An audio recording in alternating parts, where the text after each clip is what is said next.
Rome, vue depuis la colline du Janicule. Des dômes, des campaniles, des clochers et des toits de tuiles. Et puis, dissimulé par les arbres, le Tibre.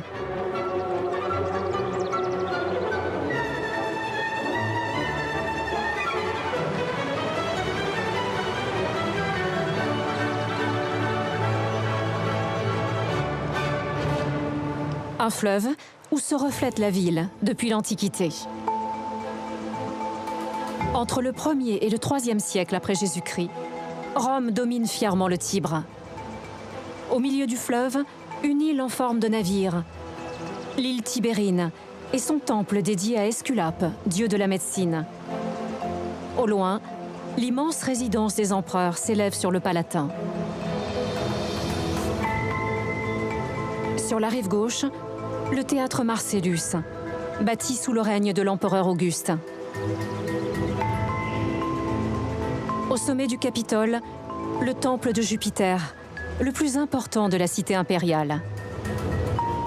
Sur le Tibre, enfin, voici le plus ancien pont de Rome, le pont Sublicius.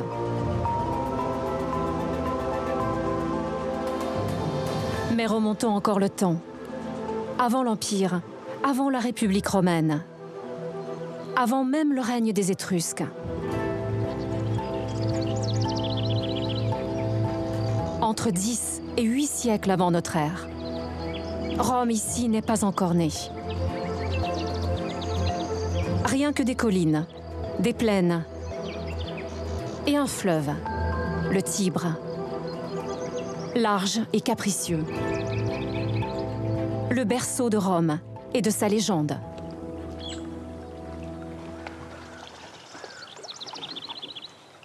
C'est exactement dans ce type de paysage, à un endroit où le fleuve est large, qu'il faut imaginer qu'a pris place la légende de la fondation de Rome. La légende de la fondation de Rome, ce sont les deux jumeaux, Romulus et Rémus, dans leur berceau qui est porté par une des grandes inondations d'hiver du Tibre, qui est déposé au pied du Palatin, à l'endroit même où la ville de Rome sera fondée. C'est ce qui fait que le Tibre est intimement lié à l'histoire de la fondation de Rome, à la ville de Rome et à toute son histoire dans le cours des siècles. Le site originel de Rome, le voici donc. Cette colline, des marécages et le Tibre.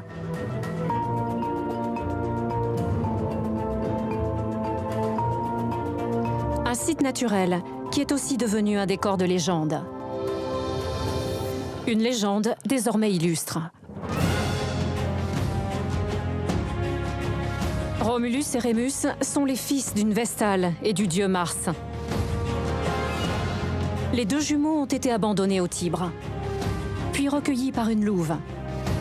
Elle les allaite et leur sauve la vie. Les enfants sont finalement recueillis par un berger.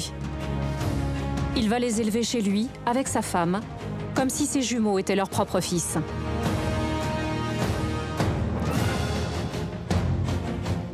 Devenu adulte, Romulus décide de fonder une ville nouvelle, près du Tibre.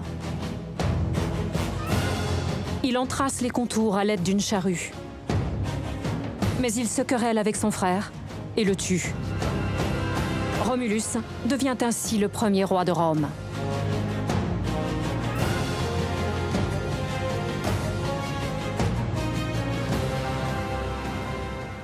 Rome, d'abord simple village de cabanes, au-dessus du fleuve, bien protégé par sa muraille de terre. Et le plus surprenant, c'est que cette vision de légende se confond avec la réalité historique.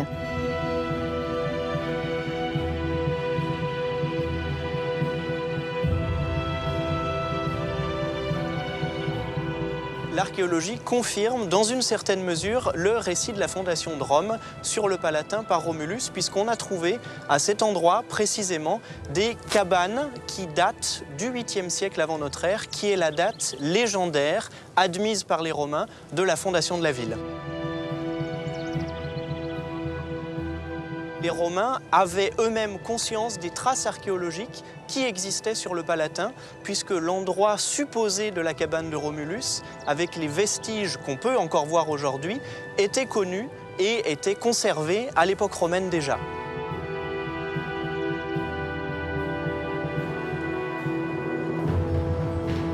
Les origines de Rome, c'est donc au sommet du Palatin qu'il faut aller les chercher.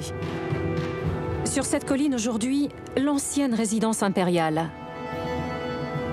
Un ensemble monumental, régulièrement habité par les empereurs jusqu'au règne de Dioclétien au IVe siècle. Sur ce même site, les traces du tout premier village. Le village des origines. Celui que les Romains ont attribué à Romulus. Un décor idéal pour le premier empereur de Rome, Auguste. Regardez ces trous.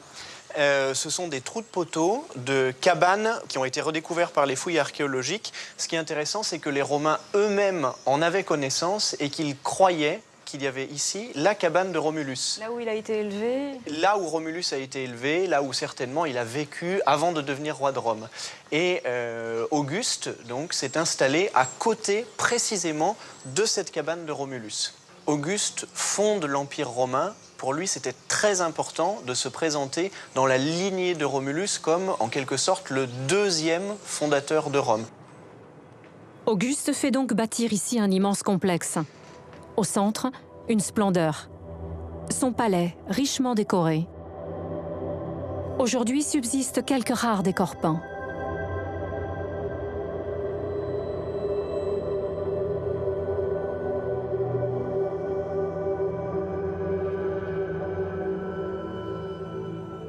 Par exemple, cette toute petite pièce, qui était sans doute un cabinet de travail, le cabinet de travail de l'empereur, on remarque l'attention portée aux détails du décor. Toutes ces couleurs très profondes, très chaudes, très vives, et l'attention portée aux moindres petits détails. Par exemple, ici, les faux marbres, avec la finesse du trait, de la couleur, qui rend la profondeur de ce décor architectural peint sur les murs de la maison. Les empereurs qui succèdent à Auguste font exactement la même chose. Ils agrandissent petit à petit cette maison d'Auguste jusqu'à ce qu'elle occupe l'intégralité du Palatin, de la colline du Palatin, qui deviendra à elle seule le palais impérial. Et bien sûr, la décoration va aller de plus en plus riche, de plus en plus imposante et évidemment, toujours symboliquement extrêmement forte.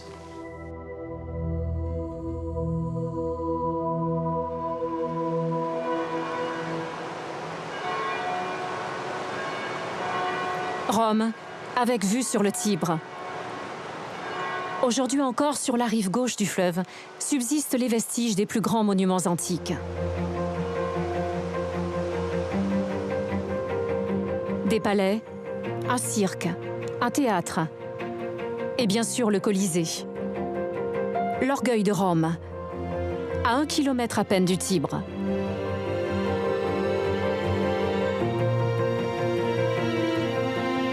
À ses pieds, le Forum romain, le centre de la vie civique. Le cœur de la ville, traversé par la Via Sacra, la voie sacrée.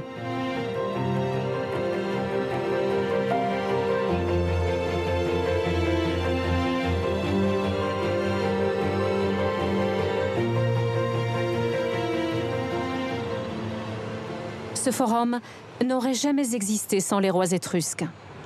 Car il y a 2700 ans, le site était marécageux et régulièrement inondé par le Tibre. Pour bâtir leur ville, les Étrusques ont dû assécher la zone en construisant un canal. Ce canal servira plus tard à évacuer les eaux de la ville. Ce chef-d'œuvre des bâtisseurs romains est connu sous le nom de Cloaca Maxima.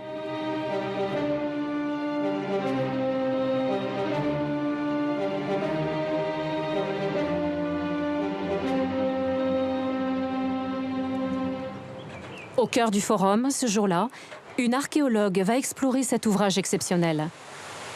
Le plus ancien édifice antique de Rome, toujours en activité.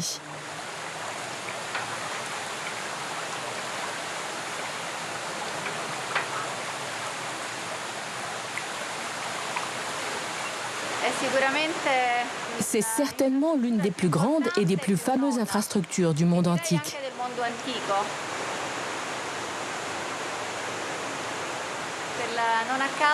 Ce n'est pas un hasard si elle s'appelle la Cloaca Maxima. Regardez un peu ses dimensions. Elle mesure 3,5 mètres sur 3,5 mètres. La Cloaca Maxima s'étire sur près d'1 kilomètre. Ici, les matériaux antiques sont toujours en place. Travertins, tufs, briques et voûtes en conglomérat.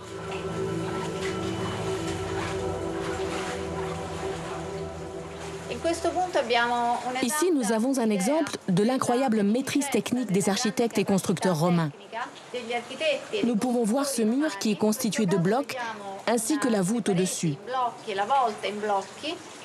Et puis, même si elle n'est pas visible, il y a une deuxième voûte qui la surmonte pour protéger tout l'ensemble. C'est une grande construction, extrêmement robuste, capable de supporter de grosses charges et également la violence des eaux qui se déversent dans ce canal. Nous savons même que la Cloaca Maxima, redécouverte à la fin du XIXe siècle, a servi de modèle pour la construction des égouts de Londres et de Paris.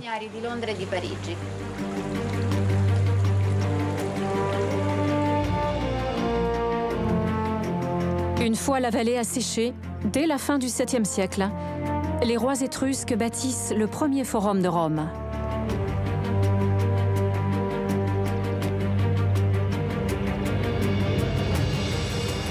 Ce sont eux aussi qui font prospérer la ville.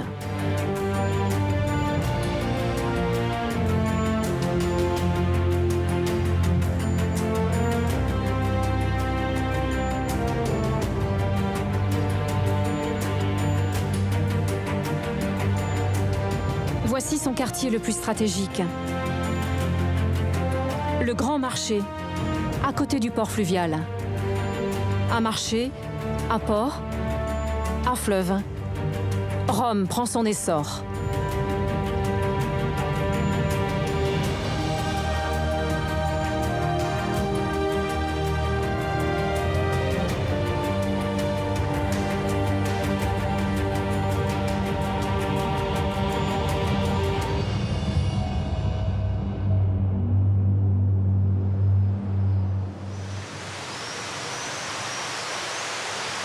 Piazza della Bocca della Verità. Nous sommes au bord du fleuve, sur l'ancienne grande place du marché romain, le Forum Boarium, cœur économique de la cité. Pour l'observer, le meilleur point de vue se trouve tout en haut de l'église Santa Maria in Cosmedin. Du sommet du campanile, la vue plonge jusqu'aux rives du Tibre. Évidemment, il est un peu caché par les arbres, mais le fleuve est là, intimement relié à ce lieu. On voit aussi 2 temples.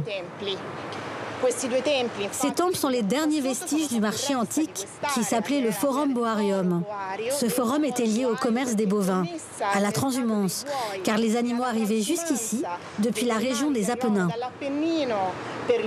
Le marché était aussi lié au commerce du sel. C'est donc ici qu'est né le premier noyau économique de Rome.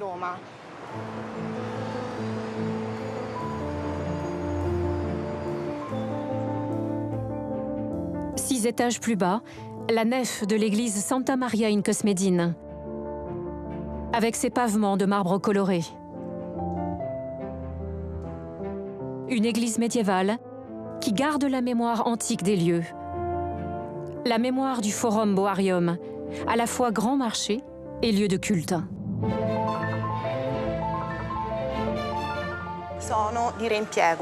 Il y a ici des colonnes d'origine antique. La plupart des colonnes le sont. Celle-ci, par exemple, est en marbre cannelé typique.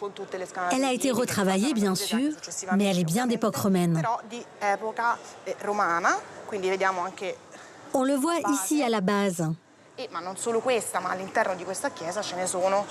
Elle provient vraisemblablement de l'ancien lieu de culte qui se trouvait ici, ou du moins autour de l'église, c'est-à-dire à l'emplacement même du Forum Boarium. Ce qui veut dire que dans ce forum si important, il y avait à la fois des monuments religieux et non religieux.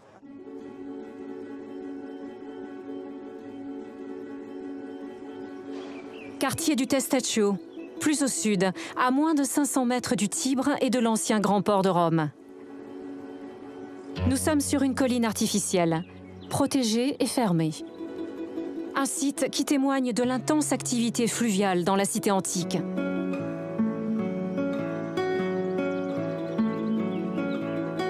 Cette colline est entièrement constituée de débris d'amphores romaines, arrivés au port de Rome par bateau, cassés, jetés et empilés ici, il y a plus de 2000 ans.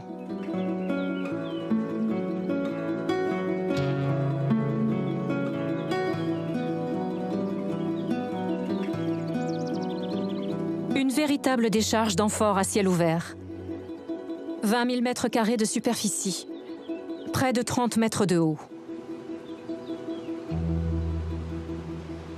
Adossés à la colline, des restaurants, des cafés.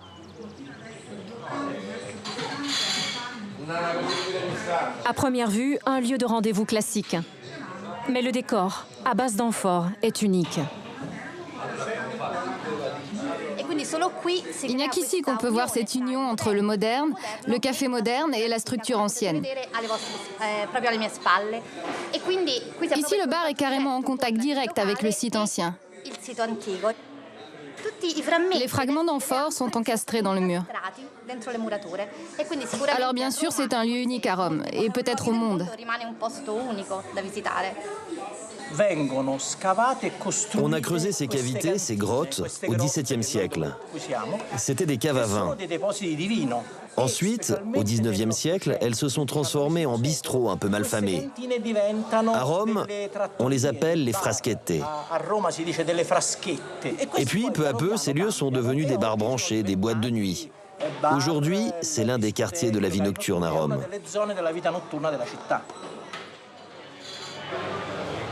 Tout près de là, le nouveau marché du Testaccio. Un marché populaire, très fréquenté. Et pourtant, même lui a ses secrets. À l'époque romaine, c'était le quartier commerçant de Rome.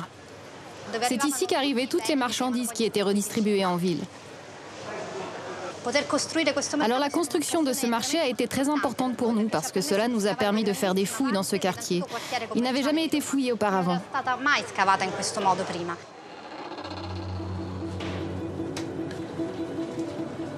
Sous le marché, voici ce qui a été découvert. Un lieu de stockage d'amphores du 1er siècle après Jésus-Christ. Amphores souvent brisées, parfois encore entières. Toutes ces amphores sont arrivées à Rome par le Tibre. Les bateaux entraient à Ostie, puis rejoignaient Rome jusqu'au port fluvial. Le fleuve est indissociable de la ville. Et ici, on se rend compte de l'énorme quantité d'amphores qui arrivaient à l'époque impériale. Une grande partie des marchandises, surtout les liquides, étaient transportées dans ces amphores. Elles sont typiques, avec une forme très caractéristique. Celles-ci contenaient du vin, elles ont été vidées et stockées dans cet espace.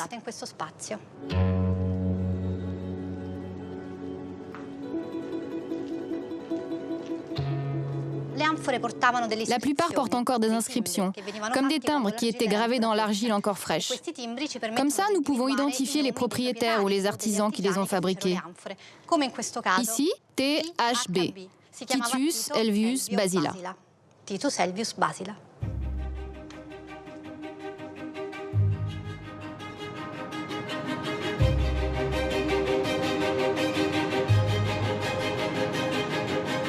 Au pied du Palatin, le Circus Maximus. Le plus grand cirque jamais construit dans l'Antiquité. Il occupe à lui seul une vallée presque entière entre deux collines.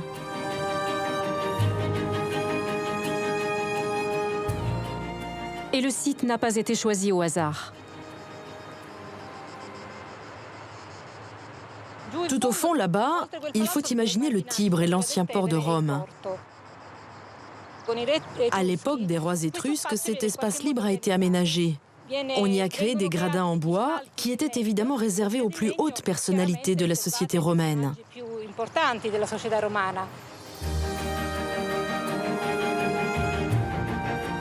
Au centre, il pouvait y avoir des divinités liées aux rites agricoles. Pour les Étrusques, les courses elles-mêmes permettaient de renouveler le cycle cosmique, c'est-à-dire de célébrer le passage des saisons et des années grâce à la répétition des courses.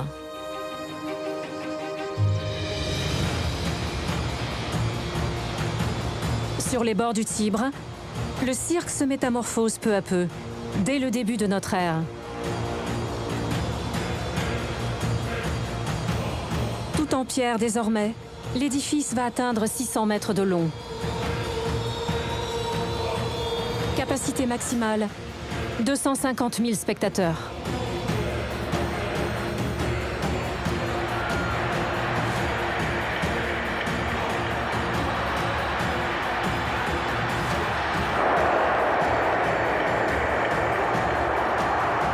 En bord de piste, à droite, la loge impériale, d'où était donné le départ des courses.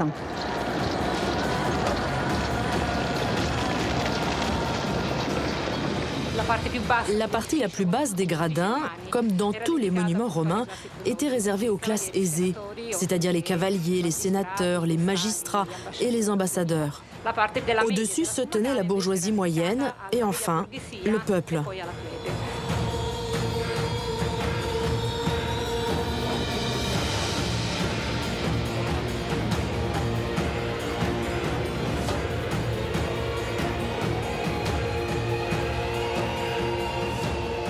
Les spectacles ici duraient toute la journée, souvent même plusieurs jours.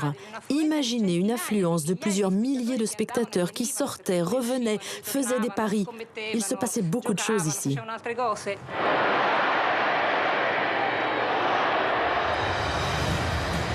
À l'extrémité du cirque, un arc monumental recouvert de marbre. L'arc de Titus, l'un des plus hauts bâtis à Rome.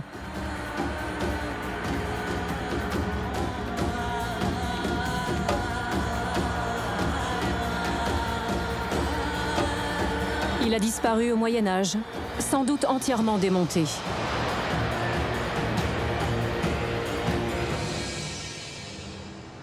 Disparu, pas tout à fait.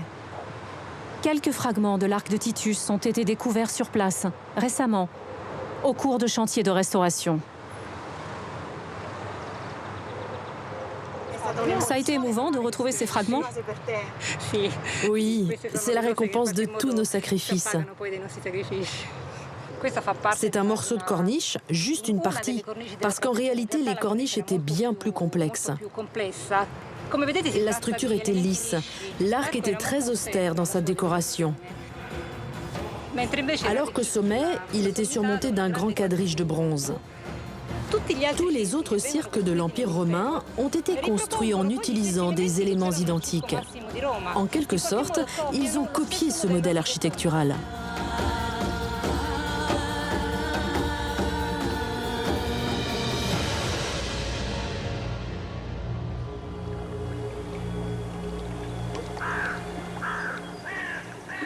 Retour sur le Tibre. Direction Ostie, l'ancien port maritime de Rome, à l'embouchure du fleuve. Il y a 2000 ans ici, la navigation était intense. Et elle se pratiquait à la force des bras. C'est sur un chemin de halage, comme celui-là, qui surplombe le Tibre, qu'il faut imaginer des hommes et des bêtes qui tirent les bateaux à fond plat depuis Ostie, qui est le port de mer, jusqu'à Rome, qui est le port fluvial. C'était des esclaves. On pouvait aussi trouver des hommes libres qui parfois étaient aidés par des animaux, mais c'était un travail dans tous les cas épuisant de remonter contre le courant. On estime que certains bateaux pouvaient transporter jusqu'à 150 tonnes de marchandises et que le voyage pouvait durer jusqu'à 3 jours entre Ostie et le port fluvial de Rome.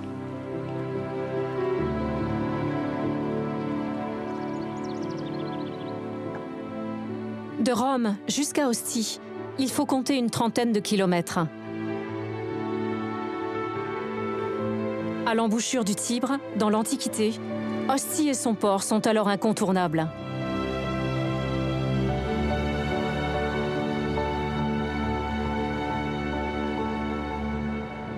c'est vraiment un endroit qui déborde d'activités. Tous ces gros bateaux qui arrivent de la mer, les bateaux plus petits qui remontent le Tibre, le déchargement de ces gros bateaux vers les petits bateaux, les cris de tous les ouvriers qui sont là, des animaux de transport aussi, un lieu bruyant, vraiment débordant d'activités le jour comme la nuit.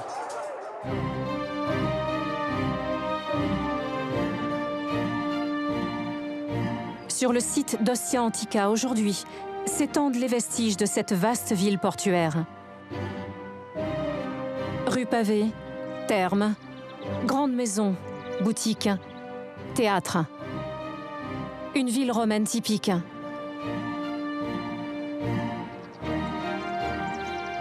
Au pied du théâtre, un espace de promenade unique en son genre. Un témoignage de la riche activité commerciale d'Ostie.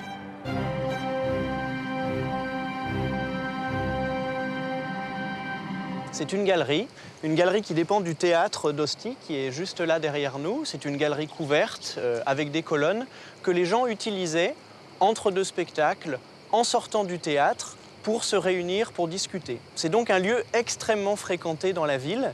Et dans ce lieu fréquenté, toutes les corporations qui sont généralement liées au commerce, on est dans un port, ont offert des décorations somptueuses, toutes ces mosaïques. Ici, on voit par exemple les décors marins avec ces dauphins stylisés qui sont représentés sur la mosaïque en noir et blanc.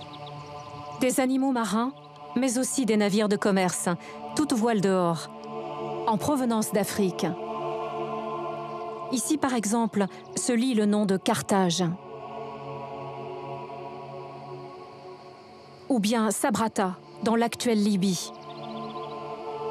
Plus loin, des animaux sauvages, le sanglier, le cerf et l'éléphant.